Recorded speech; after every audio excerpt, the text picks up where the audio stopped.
Hello, good morning. कसे आहात? तर आज सकाळी सकाळी मी आज देवपूजेच्याच मागे लागलेली, कारण आज खूप दिवसानंतर देवपूजा करायची होती. एक छोटीशी वाईट घटना घडली होती फॅमिलीमध्ये, त्यामुळे 8-10 दिवस तरी पूजा करायची नव्हती. तर मग मी 13व्या नंतरच पूजा करायची म्हटलं, 13व्या नंतरच करूया. आणि मग नंतर पहिल्यांदा आधी देवपूजा करायच्या आधी सगळं देवघर साफ केलं आणि मग नंतरच देवपूजा केली.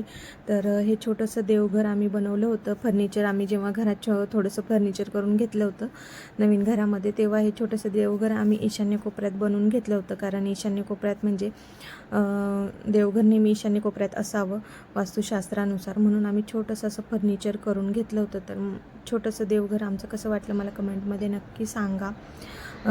तर मग आता इथे पूजासुद्धा करून घेतलेली आहे. आता रात्री खूप उशिरानं बाजार जो किराणा मी भरायला गेले होते खूप उशिरानं डिलिव्हर झाला होता, त्यामुळे मग लावता आला नाही. मग म्हटलं सकाळी आधी देवपूजा करून घेतली, मग म्हटलं लावून घ्यावं. आता ह्या बाजारामध्ये मी जास्त डाळी भरल्या होत्या, कारण होळी तर येणारच होती. होळी सणसुद्धा आहे म्हणून होळी गुळ वगैरे तर गुळ वगैरे तर भरला होता.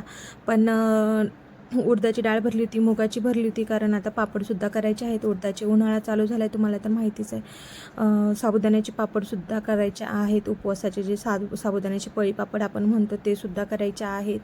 आणि म्हणून मग मी जास्त डाळी भरल्या होत्या. आणि त्यामध्ये जास्त करून मुन्नूचा खाऊसुद्धा असतो, कारण मग ते चोकोज वगैरे खाते, तर मग त्यानिमित्ताने पोटात तिच्या दूध तरी त्यानिमित्ताने जातं म्हणून. आणि छोटासा चहा पावडरचा पुडा मी भरला होता, कारण मी एकटीच फक्त चहा पिते. चहा पिल्याशिवाय माझा दिवस काही सुरू होत नाही. आमच्या ह्यांना तर चहा आवडत नाही म्हणून. त्यानंतर बाकीचं सगळं भरून ठेवलं. आणि मग नंतर माझ्या मैत्रिणीने मला एक फ्रूटसुद्धा दिलं होतं, तिने गावावरून आणलेलं. तर हे फळ कशाचं आहे मला कमेंट करून नक्की सांगा, कारण सहसा असं कधी बघायला भेटत नाही. महाशिवरात्रीच्या दिवशी नक्की खातो आपण. तर भेटूया नेक्स्ट व्लॉगमध्ये. बाय.